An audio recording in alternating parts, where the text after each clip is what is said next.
umudugudu we ngo ni ngo ne nazayitwara pe. Ubu ndanze mbaye imbwa koko mbaye igicucu mu bantu. Ngo mama yarabyaye. Sha.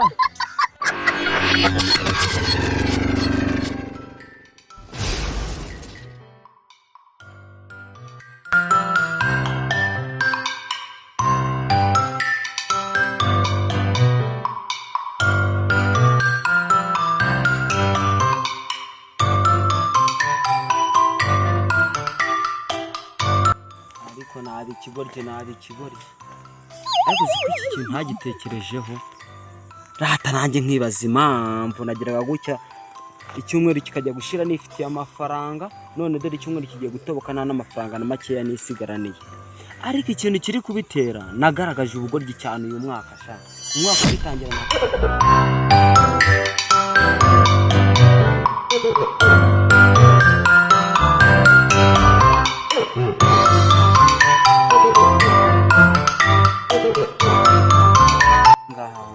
kuko ntago mbyumva neza ntago numva ukuntu nemeye nkizera abantu amafaranga yose nakagombye kuba naratangiranye imishinga nkemera nkayabahereza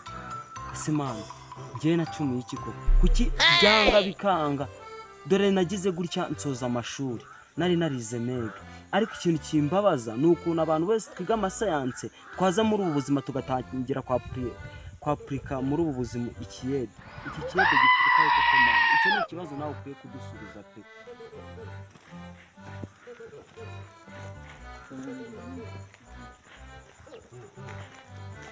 Inama yagiye gusenga yambaye congo ngo ndibira nk'iyi message hake mutene bo nabasazi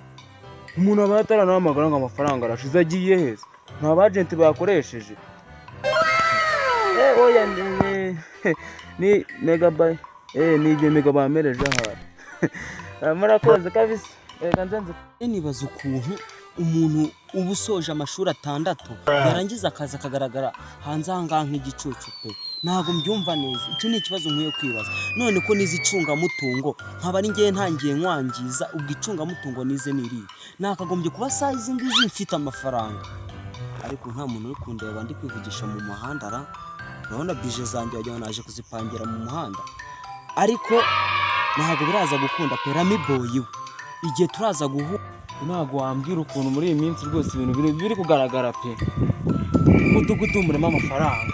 abavandimwe mbarimo amafaranga abashuti mbarimo amafaranga usi ibintu kuko ndabenda bivuga ute ndamenya nzibamba nzijyana yeko umuntu azagenda be umwambuzi ko umuntu w'umugabo ajye kwambura birambabaje nubwo ari ngiye wambura kabisa umuntu yena muri migiceri ihene ngo mbanara ijyanye dahengo n'ihene ngo mbanara ijyanye wani ibi imyenda ntago mbyumva neza ukuntu umuntu wamuguriza amafaranga mu gihe kigeze mu mezi 2 mwaravuganye icyumweru kimwe yarangiza akagenda ashakira amafaranga yiturije yanyitaho se aba yitaye yuko ngende umuntu ariko ntacyo bitwaye ngiye kwemera struggle nge muri iki gihe ntayafite ariko umunsi tuzahura azansobanura ukuntu ibintu byose yapanze kumamukira ntago ngiye numva ukuntu umuntu w'umusore mugenzi wanjye yifata akarya amafaranga agera mu bihumbi akangiza iterambere ry'undi mwana kuko ntago ibi bintu babyumvikana pe ntago numva ukuntu ibihumbi 200 byaribwa mu gihe kitageze mu mezi 2 na araza kubinsobanura kankomeza imbere ariko byanga bikunze ndamutse mpuye nawe yansobanura iterambere ryanjye ahantu yari twari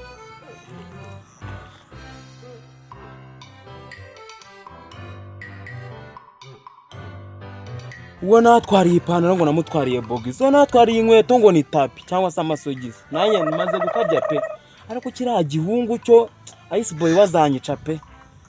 dore amajimbiri we uriya muhungu n'umubazi urazanyica